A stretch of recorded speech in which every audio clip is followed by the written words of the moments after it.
Welcome back to the Shining Light Press podcast. I'm your host, Freddie Lopez, and I know it's been a while since we've done one of these, but today I have two very special guests.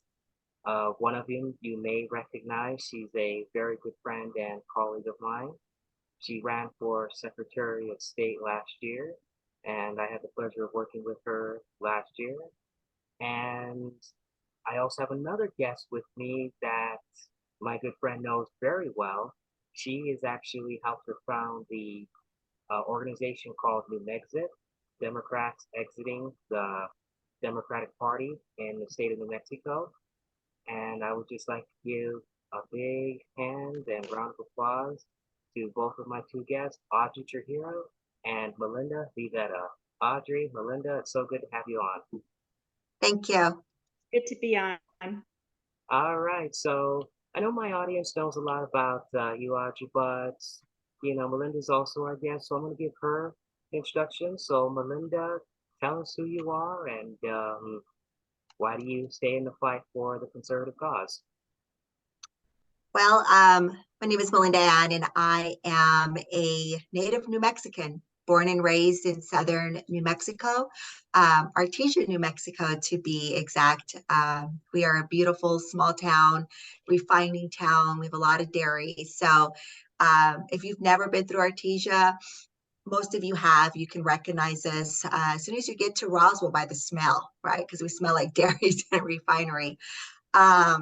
And I am seriously, everyone's like, oh, Artesia's nearby. But we're a very conservative town.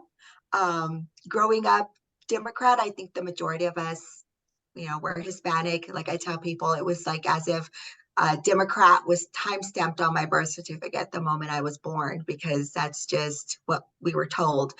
I've got 3 grown daughters with grandbabies, and I started this fight with Donald Trump back in 2015 when he decided to run. I wanted to vote for him, sick and tired of the career politicians, and wanted a businessman. The president is the CEO of the country, and I was just really sick of all of the promises that these politicians provided, yet we never saw anything to come to fruition. And so with watching my 3 grown daughters pretty much go through the same issues that I experienced when I was raising them, just zero opportunity. When you come from a small town like Artesia, just imagine when you're from a rural area, the opportunities in New Mexico are low as it is, and especially if you're in a rural town. So everybody's fighting and competing for the same jobs. And there just isn't enough for everybody. So a lot of us had to depend on the system and on the state to get by. And so I decided that, watching New Mexico really dived in deep into what kept our state so poor, and watching my daughters, like I said, my grown daughters, struggle and look for opportunities, and always frustrated because it's hard to get by. And decided to start an organization and start a grassroots movement, because I saw that there really wasn't anything. And as I told everybody traveling to the Northeast, and many New Mexicans have experienced that, a lot of people in other parts of this country do not even know that New Mexico exists in this country. So many, like I got, wow, your English sounds really good for being from there. Or do you need a passport to come and visit the United States? So just really realizing that many people, that they didn't take geography in school, or they, New Mexico is just not that well known, much less the issues that we really deal with in New Mexico. So started this grassroots movement, met my beautiful amiga here, Audrey. We teamed up on this.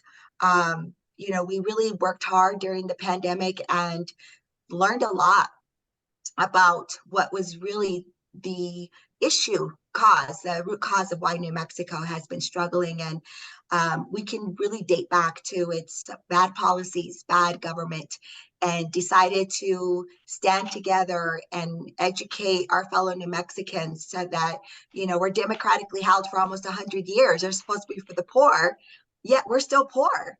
So something is not working, right? So we wanted to help educate and help others see the light, that it's okay. We are conservative, we are conservative by nature, and we don't have to support this Democrat policy anymore that obviously is not working for our people, for our state, and not to mention the true corruption that come with it. So we really started fighting, and Newmexit became recognized nationally. NBC News flew in, did a docuseries, was there at our rally that we put together, our peaceful protest, as well as internationally. It got the attention of NOS, which is a huge news station in the Netherlands.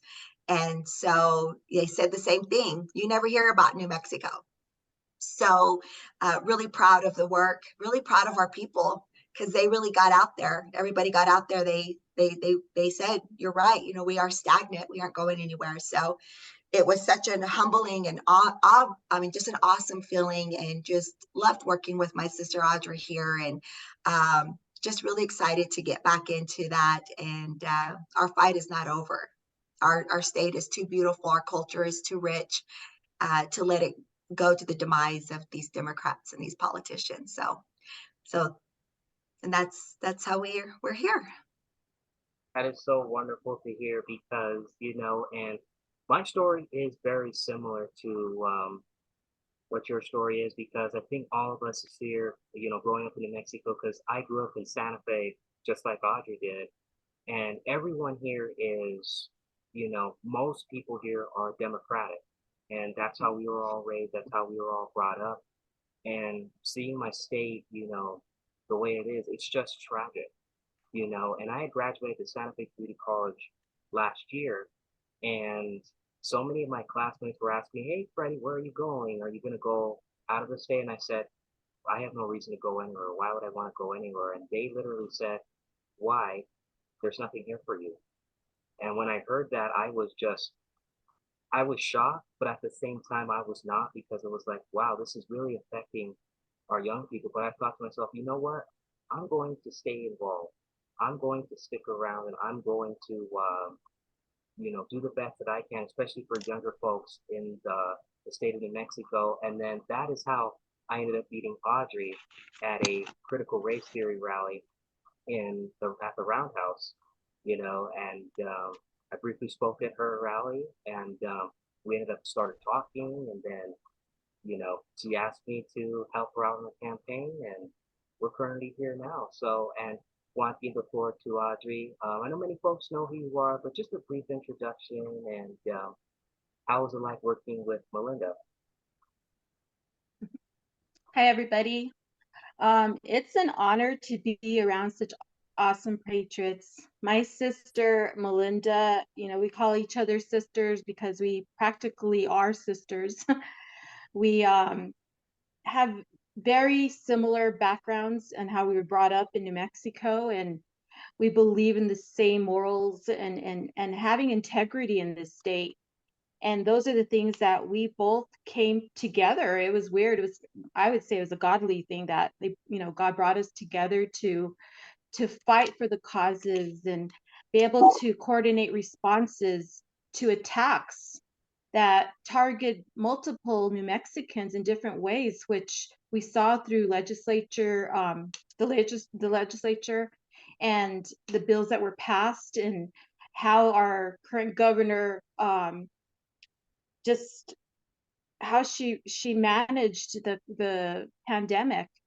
All those things, just we needed to figure out a coordinated effort, and by doing that, we needed to grow our people, our citizens, our grassroots, and that's exactly what we did. We organized rallies. I organized over 100 rallies in New Mexico, brought together so many patriots who actually, we started this movement and it grew. So many other, I guess, coordinated efforts across our state have opened up, and we were the mustard seed, I would say, that started it all. There was nothing here, no real organized besides the Tea Party and that had kind of whittled away, there was no real coordinated efforts here in New Mexico. So we did that. And we did it in a fun, exciting way. I truly believe that because we had such a great patriotic president that was running during the time in 2000, 15, 16, we just needed to exploit that because we had lost that patriotism. I think the only time we saw it was when we were attacked in 9/11 during the Bush era. And then that kind of dwindled down. And then something else bred out of that. And it was not good. It was really targeting our constitutional rights.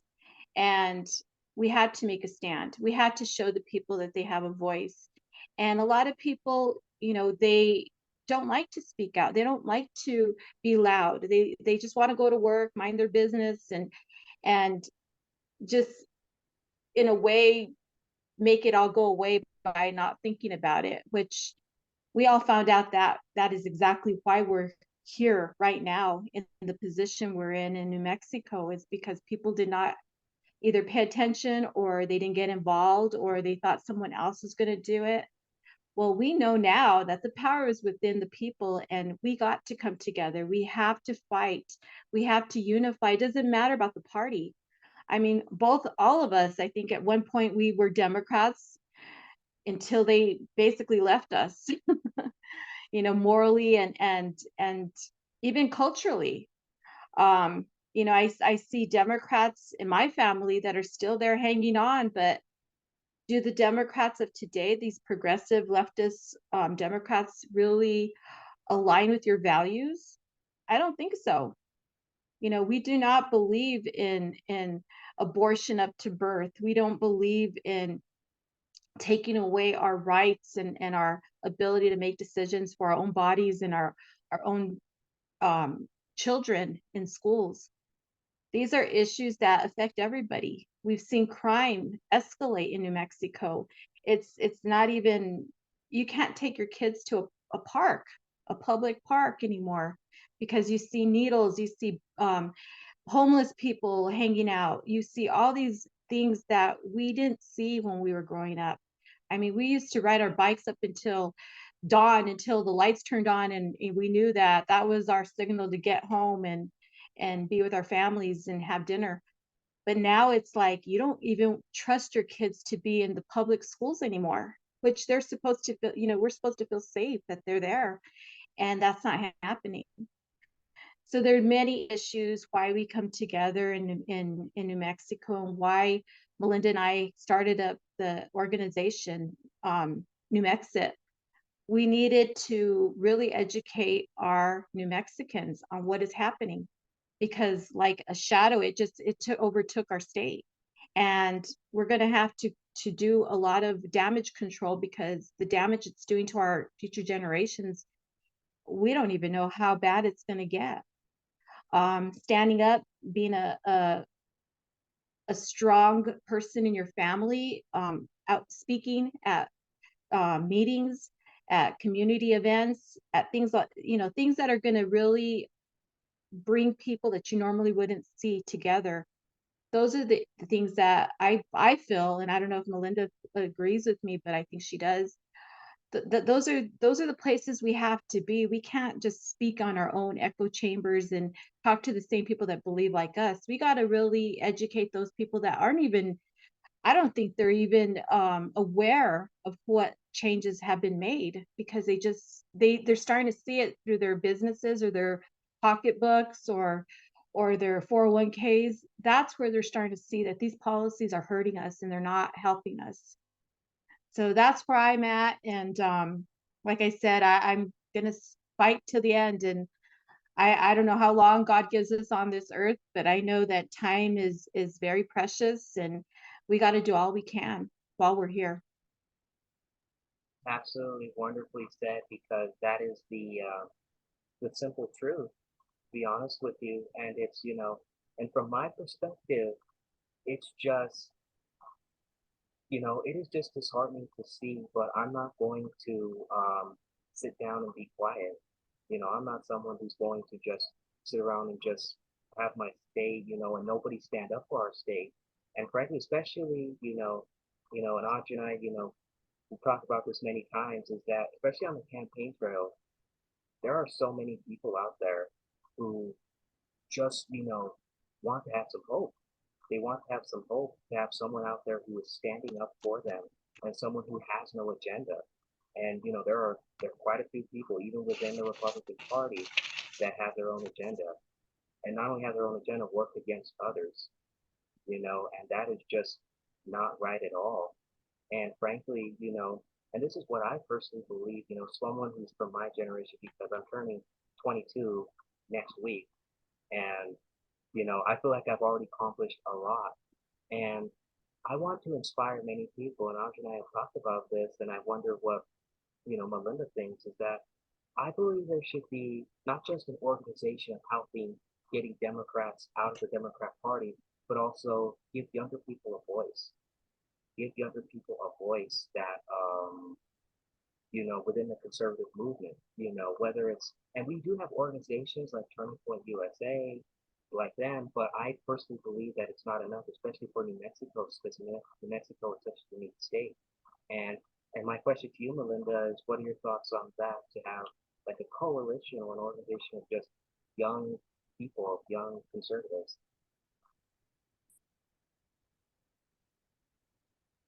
I definitely, as a matter of fact, Audrey and I spoke about this the other day. We need this generation. I mean, I've got 3 grown daughters, they're all millennials. And I have to say, I'm very thankful that they do believe in, the Constitution and the old school value ways. Both of us being in our 50s, I know, sorry, just put our age out there, but you can think back, and this is what I sat with an adopted daughter of mine who really was not a big Republican supporter, Trump supporter.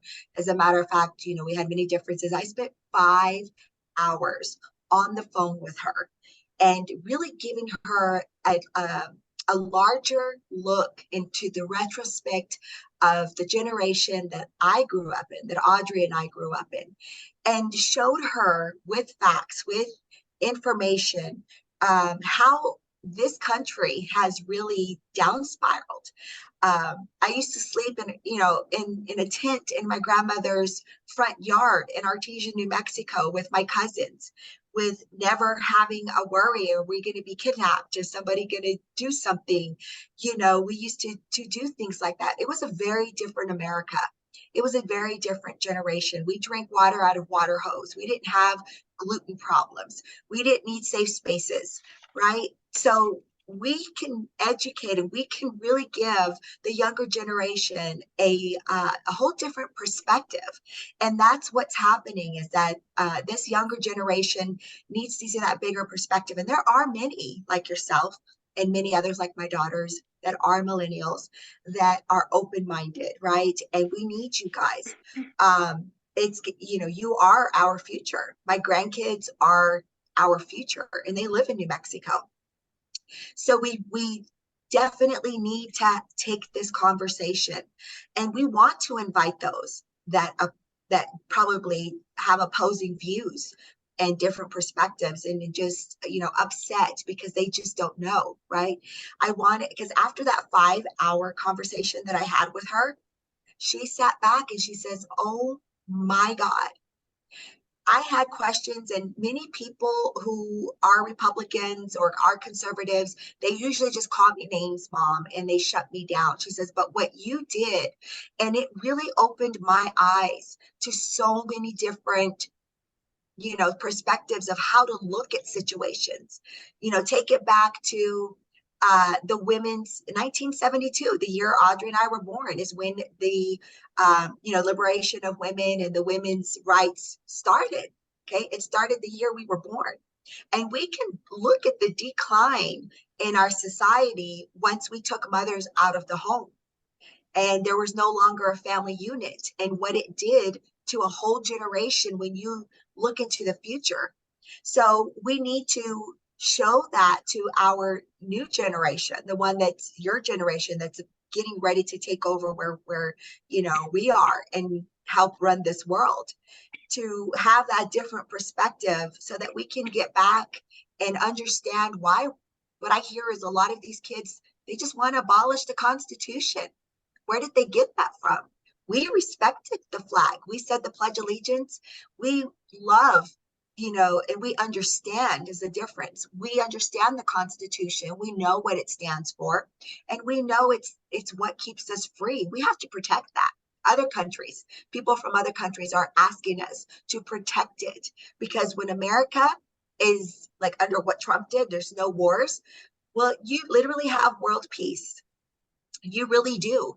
And so we need to teach this generation the value of what this Constitution means, to be a humble and freedom-loving American and a patriot. So we definitely need, this next generation, people like yourself and others. And like I said, I welcome those that oppose our views, because I'm willing to have those 5-hour conversations, because it ended so wonderfully, to a point where she now wants to come on a show and speak about our conversation and what it did for her and how it opened her eyes, and how now she has a total different perspective and understand. She's like, I'll never wear a Trump hat. I'll never wear a t-shirt, but Mom, I want to go to a rally with you. I want to learn more. I want to understand. And that right there was everything to me. It meant a lot. And so I really believe that we can do that. So absolutely, we really do need to bring this generation into the conversation. Absolutely. And I was born in 2001, a few months before 9/11. And even I remember at that young age, there was a lot of patriotism. There was so much love for America and people coming together. It no longer mattered what your political affiliation was. It all that matters is that we are patriots and we all love America. And that, we don't have that anymore. In fact, my generation is, there are so many in my generation, like you said, not only want to abolish the Constitution, but they feel entitled. They feel like the world owes them something, and frankly, the way we can communicate, we have to have someone who can appeal to that generation and speak to that generation. This goes to you, Audrey. I know you here and I have talked so much about this. I mean, what do you think is going to take? Because, obviously we have great young folks like Charlie Kirk and others, but, for New Mexico, because New Mexico is so unique, especially with our generation. I mean, many folks that I grew up in your generation are all moving to other states.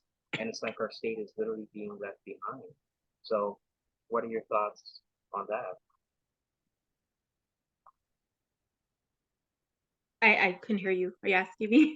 Oh, I was asking you, my apologies. I was asking you, we are seeing so many in my generation just leaving, the state. And it seems like our state of New Mexico is just being abandoned, and I believe we need to have true leadership, for young conservatives, for someone to look up to. And I wanted to get, what are your thoughts on that? Well, first of all, I think we need to control the controllables. And what I mean by that is we kind of need to make an inventory of where we have the most impact in our societies. And like for you, it would be maybe CNM, maybe the College of Santa Fe, talking to your age group. And I think we have a lot of power behind that, because what happens is, our kids are being indoctrinated even since our kindergarten all the way straight up to college. College is like, I think indoctrination on steroids when you get there. And like Melinda was saying, our kids are being taught that the United States is not a country to be proud of, versus us being the beacon of hope for all countries. Who do they come to when they need help, when they're in wars? They come to the United States. So when you talk about America First policies that President Trump, and actually before him, Reagan, brought to the table, we're talking about taking care of our country so we are able to take care of other countries and provide things that normally wouldn't be provided. We help and dish out so much federal and state taxpayer money to other countries that literally, with the amount of money that we have sent to the Ukraine and other countries, we all could be millionaires in our own country, because that's how much money they have sent out. And people don't understand that, yes, we do need our allies. That's why we do what we do. But we also need to make sure that our infrastructure, our military, our people are strong here in the United States, that our economy is strong.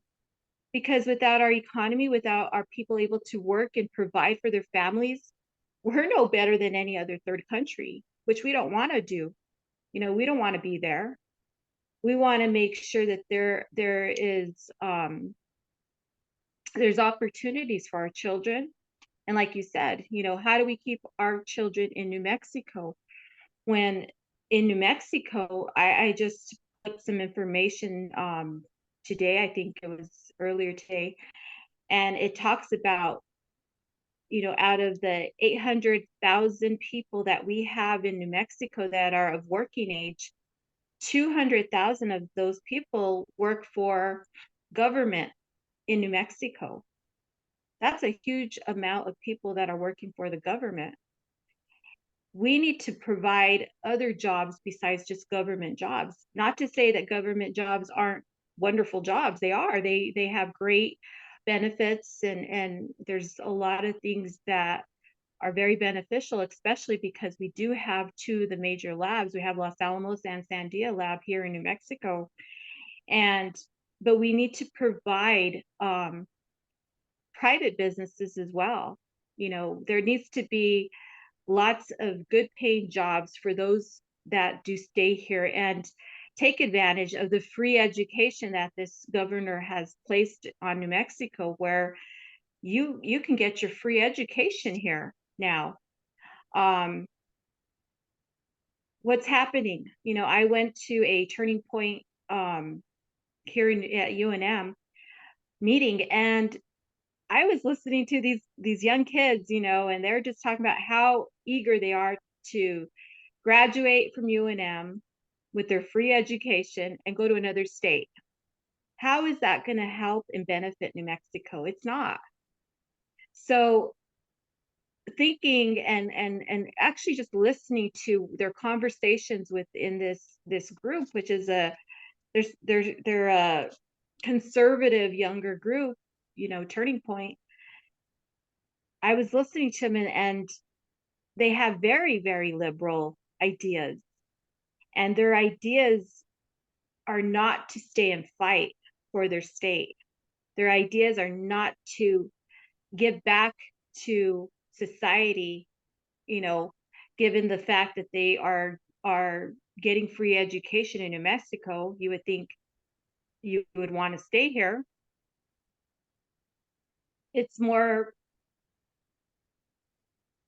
gimme entitlement type of thing. Like, oh, well, yeah, I'm going to take advantage of the free education, but hell no, I don't want to stay here. There's nothing here for me. There's no real good jobs. There's, and we don't even have a basketball team. We don't have football. We don't have, things that keep people excited about their state.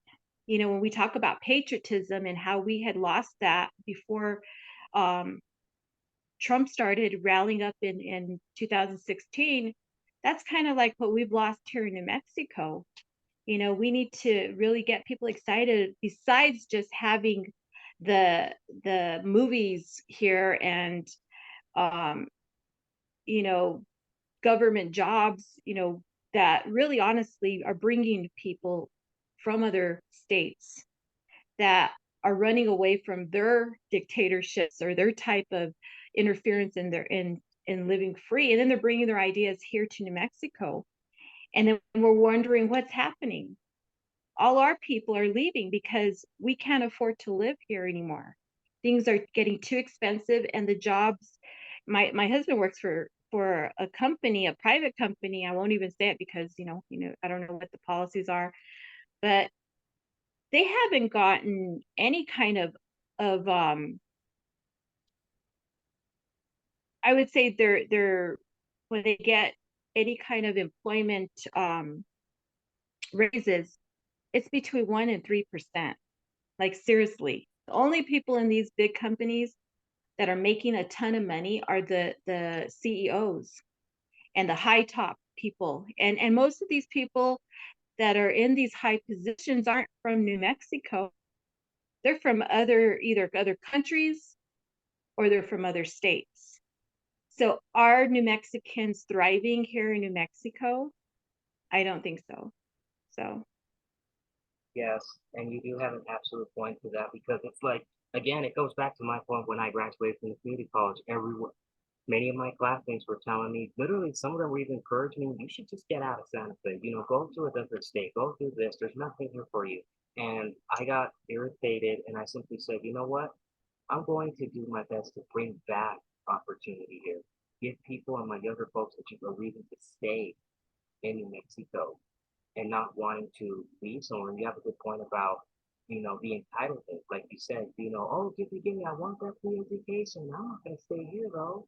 I mean, it's just sad to see, and I definitely there needs to be a change on that. And we're coming up on a little time limit here, so we're gonna play this segment right afterwards. But we're gonna cut it right here. We'll be back, ladies and gentlemen. This is part one, and we're about to go into part two in just a bit.